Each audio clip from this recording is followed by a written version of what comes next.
இன்றைக்கி நான் பார்க்க போகிற ரெசிபி வந்து வெஜிடபிள் சீஸ் சாண்ட்விச் தான் நான் செய்ய போகிறேன். இது வந்து குழந்தைங்களுக்கு ரொம்ப பிடிக்கும்.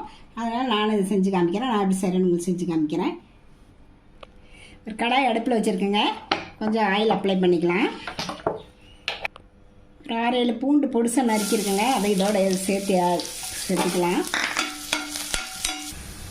ஆனியன் வந்து ஒன்று பெருசாக கட் பண்ணி வச்சுருக்காங்க பொடிசாக. அதை இதோட ஆட் பண்ணிக்கலாம். இதெல்லாம் ரொம்ப நேரம் வேக வேண்டாம். 1 நிமிஷம் 2 நிமிஷம் ஹை ஃப்ளேமில் வேக வச்சா போதும். பொடிசாக நான் வந்து கேரட்டு, முட்டைக்கோசு அது நல்லா பொடிசாக நறுக்கியிருக்கேன். கேப்சிகம் இதெல்லாம் நல்லா 1 நிமிஷம் வணக்கிக்கலாங்க. இதுக்கு அளவாக உப்பு போட்டுக்கலாங்க. மிளகாத்தூள் வந்து 1 டீஸ்பூன் போட்டு 1 நிமிஷம் நல்லா ஹை ஃப்ளேமில் வச்சு இது சாட்டை பண்ணிக்கலாங்க. பெப்பர் ஒரு 1/2 டீஸ்பூன் போட்டுக்கலாங்க. மல்லித்தலை போட்டு ஆஃப் பண்ணிக்கலாம். அவ்வளோதாங்க, ஆஃப் பண்ணிடலாம். ஒரு ப்ரெட் எடுத்துக்கலாங்க.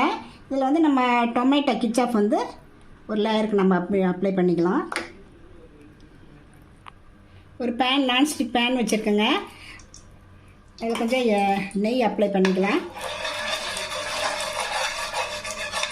பட்டர் கூட நம்ம ஆட் பண்ணிக்கலாம். இந்த ப்ரெட்டை இதில் வச்சிடலாம். வச்சுட்டு நம்ம சாட்டை பண்ண வெஜிடபிள்ஸை இது மேலே வச்சுக்கலாங்க. இது மேலே வந்து திருகின சீஸ் ஆட் பண்ணிக்கலாங்க.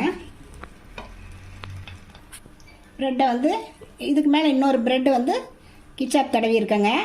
அதை இது மேலே வச்சுக்கலாம். வெஜிடபிள் வந்து வச்சு அப்படியே இதை ஸ்ப்ரெட் பண்ணி விட்டுலாங்க. இதுக்கு மேலே வந்து நம்ம கொஞ்சம் சீஸ் அப்ளை பண்ணிக்கலாங்க.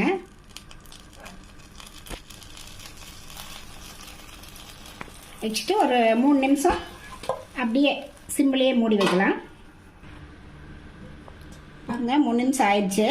பாருங்கள், எல்லாம் சீஸ்லாம் எப்படி நல்லா மெல்ட் ஆகி ப்ரெட்டு நல்லா வெந்துருச்சு. அவ்வளோதாங்க. இது வந்து குழந்தைங்களுக்கு வந்து இந்த மாதிரி செஞ்சு கொடுத்தீங்கன்னா ஸ்கூல் விட்டு வரப்போ இந்த மாதிரி செஞ்சு கொடுங்க.